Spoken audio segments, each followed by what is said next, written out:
Pois é mesmo de nós. E temos medo de nós porquê? Porque achamos que estamos a pecar. Porque sabemos que não estamos preparados. Porque sabemos que estamos a viver mais para o mundo do que para Deus. E sabemos que vamos ficar para trás. E isto não é medo. Só tem medo porque não tem o amor de Deus. Porque o amor lança fora o medo. O amor lança fora. E diz a história que foi a partir daqui que Nabucodonosor começou a respeitar mais o povo judeu e a seu Deus. Não se converteu. A conversão de Nabucodonosor vem no verso 4 que eu não vou ler hoje. Vem no verso 4. Ele ainda teve que passar 7 anos com os animais, como os irmãos sabem, que se as unhas, o cabelo, perdeu a razão, teve uma doença bipolar, uma doença gravíssima. Durante 7 anos era uma doença, acho que depois que se converteu. Mas a partir daqui, ele começou a reconhecer um Deus dos seus filhos, do Deus seu. Nós só podemos conhecer o poder de Deus se passarmos por situações difíceis na nossa vida. Se tudo nos correr bem, nunca aprenderemos a confiar em Jesus. Para quê? Nós não passamos por nada. Nós nunca sofremos. E, irmãos, cuidado, porque há sofrimento que é provocado pelos nossos atos. Isso não tem nada a ver com Deus. Há duas espécies de sofrimento. Há aquilo que é provocado pelas nossas más decisões, e vamos sofrer as consequências para a perdição, e há um sofrimento por Deus, que é totalmente diferente. Não tem nada a ver. Estes homens estavam a sofrer por quem? Por eles ou por Deus? Por Deus, porque eles não estavam a lutar. Eles estavam a fazer tudo possível. Também o salmista. Sabemos nós, conhecemos nós, este Deus poderoso que conhecia Paulo, que conhecia o salmista. O salmista diz no Salmo 107, 28 e 29. Vejam o que o salmista diz aqui. Diz assim, ele a falar dele próprio. Salmos 107, 28 e 29. Então clamou ao Senhor na sua tribulação e ele o livrou das suas angústias. O Senhor faz cessar a tormenta, de modo que se acalmem as ondas. Afinal de contas, o Senhor vem ter connosco na tormenta. Na paz nós não precisamos dele. Nós na paz nem sequer pedimos também. Anda tudo bem, nem precisamos pedir nada a Deus. Quando anda tudo bem, não precisamos dele. É na tormenta e ele vem ter connosco na tormenta e acalma as ondas. No pequenino livro de Naum, capítulo 1, verso 3, o pequenino livro de Naum, capítulo 1, verso 3, nós vemos esta passagem fabulosa.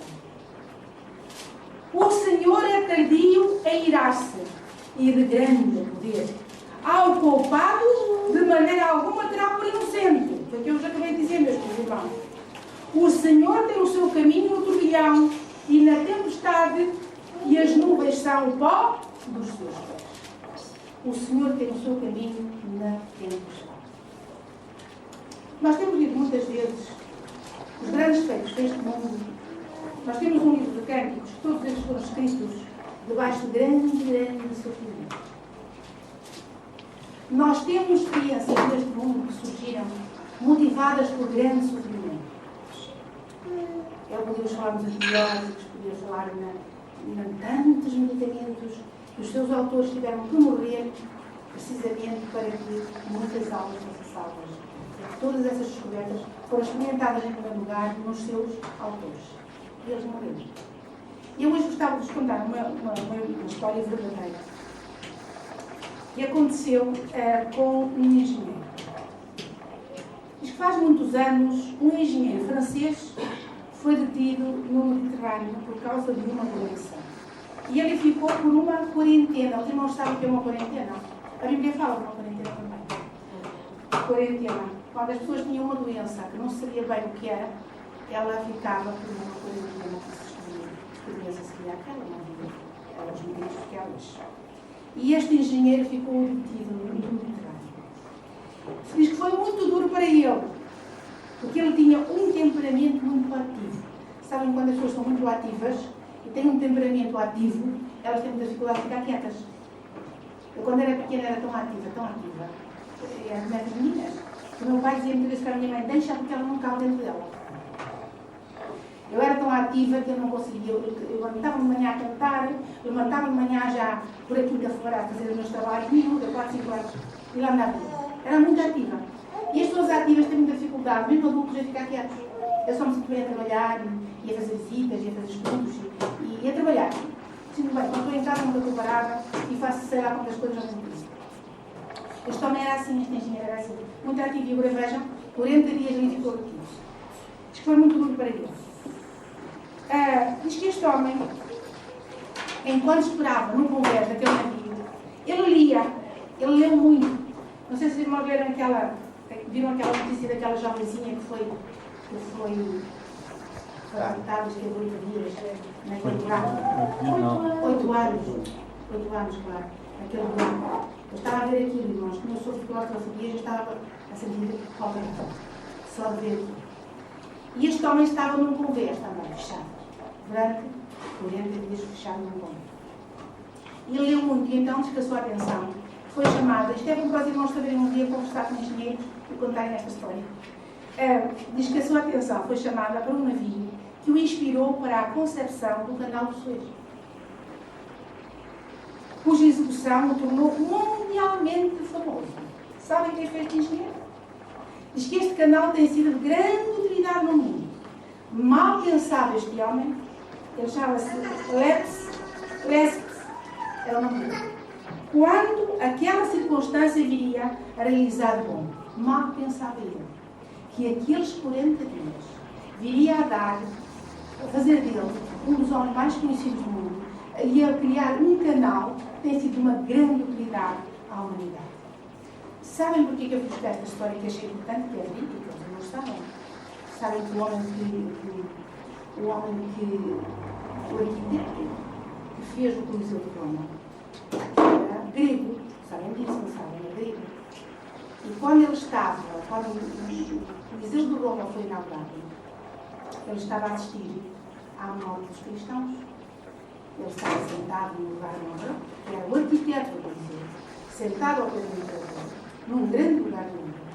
E quando ele viu o corte daqueles cristãos, quando ele viu a forma como aqueles cristãos estavam a ser comidos, destruídos pelas feras, sem abrir a boca, ele levantou-se no meio do Coliseu e declarou-se, sabem o quê?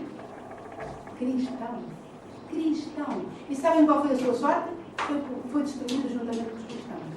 E foi o homem que foi o engenheiro que construiu o Coliseu de Roma. Sabem que eu deliro ler estas coisas. Eu gosto muito de ler estas coisas e de fazer investigação sobre estas coisas. Porquê? Porque diz a nossa irmã, os nossos sofrimentos nas mãos de Satanás, Pai, os nossos sofrimentos nas mãos de Satanás e de homens e mulheres egoístas não vêm de Deus. Ou seja, pessoas que nos provocam sofrimentos e essas pessoas estão nas mãos de Satanás, esses sofrimentos não vêm de Deus. Vem diretamente de Satanás, que está a usar esses instrumentos para nos trazer um sofrimento, que era o caso de Nabucodonosor. Nem tão pouco provém de Deus. Nem são bons. Certo? Porém, Deus os permite e emprega no desenvolvimento do nosso caráter, em polir-nos e aperfeiçoar-nos no processo de desenvolvimento do caráter cristão para a eternidade. Deus os emprega, ou seja, eu estava a fazer esta investigação para esta meditação de hoje. Eu passo muitas horas de joelhos antes de fazer a investigação para trazer qualquer igreja. Não trabalho por lá. Não chego lá e leio e disparo. Não, eu gosto mesmo. Que o teu poder acompanhe estas palavras que são boas. Eu, quando estava a orar, agradeci a Deus, coisa que eu não gostava de dizer isto que vou dizer. Agradeci a Deus pelo sofrimento que Deus tem permitido na minha vida, que me tem ajudado a desenvolver um caráter de paciência, de longanimidade, de mansidão, porque Deus diz no Apocalipse que está a paciência. Como é que nós podemos desenvolver uma paciência sem sermos injustamente magoados e feridos? Não podemos. Esta é a mensagem que eu vos quero deixar, irmãos. Quando estiverem a passar por uma provação que vem de Deus, porque nós sabemos, quando a provação vem de Deus, ou quando o nosso sofrimento é resultado das nossas más decisões. E aí temos que fazer a diferença. Sabem que o pecado contra Satanás, o pecado contra o Espírito Santo, sabem qual é? Isto em duas palavras. Atribuir a Deus aquilo que faz Satanás. E atribuir a Satanás aquilo que Deus faz. Este é o pecado contra o Espírito Santo. Foi o que se fez com Cristo.